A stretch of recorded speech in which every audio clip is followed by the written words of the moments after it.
Bayangkan kau dekat tempat kerja, kau datang lambat lagi sekali. Terus orang kat office taruh label kat diri kau sebagai pemalas, tak ada disiplin. Padahal dalam kepala kau memang dah plan nak keluar awal. Tapi otak kau tak proses masa macam orang lain. Itu bukan masalah attitude atau akhlak. Itu time blindness. Masalahnya, manusia senang judge benda yang dia tak nampak. Kalau orang buta terlanggar kita, kita tak marah. Kita tak akan jerit, "Oi, kau buta ke?" Sebab kita nampak dia buta. Kita faham keadaan diri dia. Jelas, visible, bertongkat. Tapi bila orang yang ada ADHD, autism, dyslexia, struggle mereka tak nampak. Tak ada tongkat, tak ada kerusi roda, tak ada tanda fizikal. Yang ada cuma perangai yang orang salah faham. Lupa, lambat, overwhelmed, cepat penat, susah fokus bila suasana bising. Padahal itu semua datang daripada otak yang wired berbeza. Bukan kurang usaha, bukan kurang niat. Paling pedih, ramai antara mereka ni sendiri pun tak tahu apa masalah sebenar diri mereka. Mak bapak orang kita tak pernah bawa diagnose sejak kecil. Kita ada stigma terhadap orang yang jumpa psikiatris. Takkanlah anak aku gila. Bayangkan,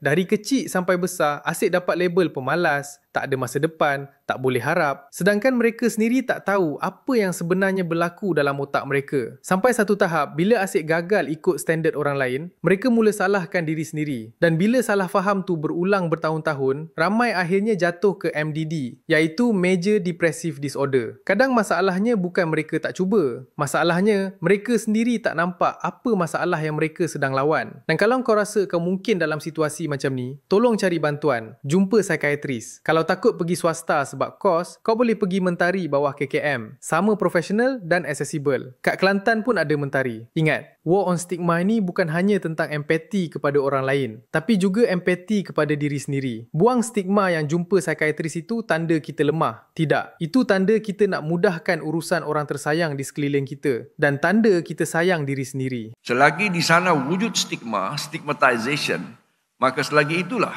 mereka yang mengalami gangguan dan cabaran mental health ini tidak akan bersedia untuk mendapat rawatan kerana senang disebut dia ni memang mental lah.